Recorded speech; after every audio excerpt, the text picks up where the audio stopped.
Hello, and welcome to the very first episode of Virtual Weaponry. I'm XNJ Alpha, and I will be your host. In episode 1, we will be covering the HK MP5. The HK MP5 is also known as the Maschinen Pistol 5 and originates from Germany. It was designed between 1964 and 1966, and then entered service in 1966. The MP5 fires the 9x19mm parabellum round, a round typically used in pistols and submachine guns. The MP5 was also originally known as the HK54.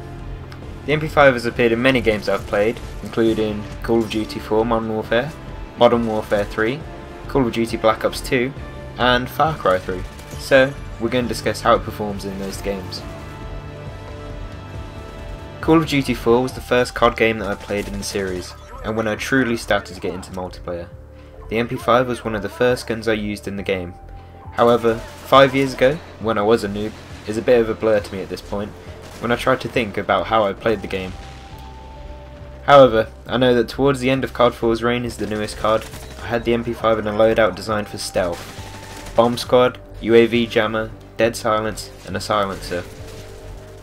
The stuff that should keep me alive, but being the newbie that I was, this wasn't always the case.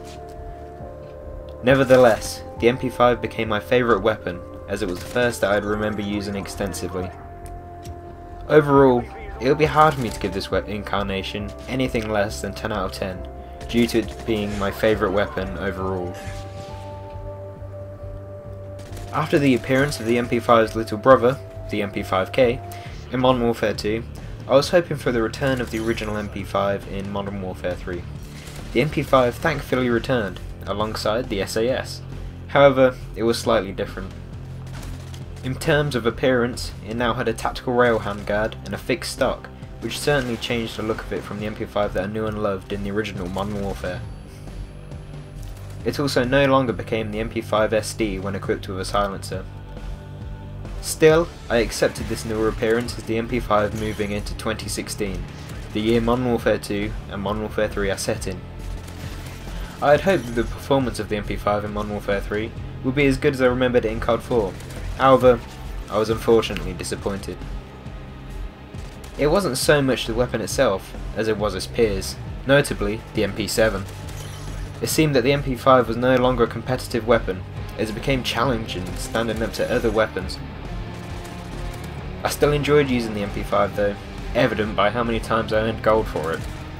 For the Modern Warfare 3 incarnation, I would have to rate it 8 out of 10, simply because it wasn't quite as effective as its COD 4 counterpart. However, the challenge facing up to the stronger weapons was something that I enjoyed doing with the MP5 more than any other weapon in Modern Warfare 3.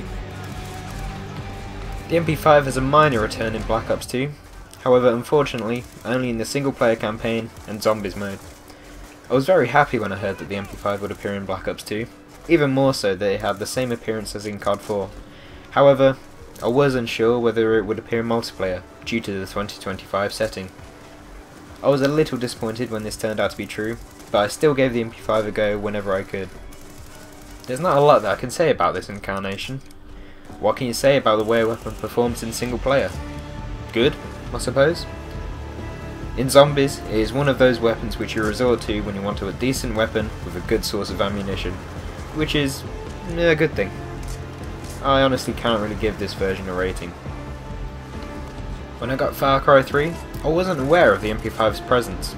However, as soon as it was available, I bought it and slapped a silencer on it. Well, this is single player. It is one of the weapons that I've used throughout my whole playthrough of Far Cry 3, where I've used it in times that stealth is required, in a situation that the bow can't quite achieve, such as close quarters battle or putting down rabid guard dogs. Dogs. I hate dogs. Nah, I'm joking, I love dogs, but they are annoying in this game. Sorry, I'm going off track. The MP5 in this game shares a similar appearance to COD 4 and Black Ops 2, which makes me happy in the pants. I'm not sure if you've gathered now, but I like the MP5 with a solid handguard and a collapsible stock. I've also been using it in Far Cry's multiplayer, which I'd recommend giving a try if you haven't already, and I am getting the same enjoyment out of it as I did with COD 4. It really is that good. Unfortunately, a lot of the maps that I've played on have had long sightlines, which the MP5 does have some trouble competing in. However, it's probably my fault for trying to compete with a sniper at long range. I'd rate this version a 9 out of 10. It's as good as the COD 4 version, however you just can't beat the original for me. For my personal preference of usage with the MP5, I like to go with speed and stealth. I have typically always used the MP5 with a silencer. I usually try to make sure that I can get around a map quickly and unheard, popping enemies before they know what's happened. That's not to say that I won't charge head on with it though. The MP5 is a reliable SMG that, although usually has a lower rate of fire than other SMGs, along with a shorter magazine, it packs a much harder punch. I also associate it with my favourite faction / army unit, the Special Air Service, purely because they're British and they look badass. I hope you've enjoyed the first episode of Virtual Weaponry. Be sure to join me next week when I cover the next weapon in the series, the M416. I hope you've enjoyed the video, and I will speak to you guys later.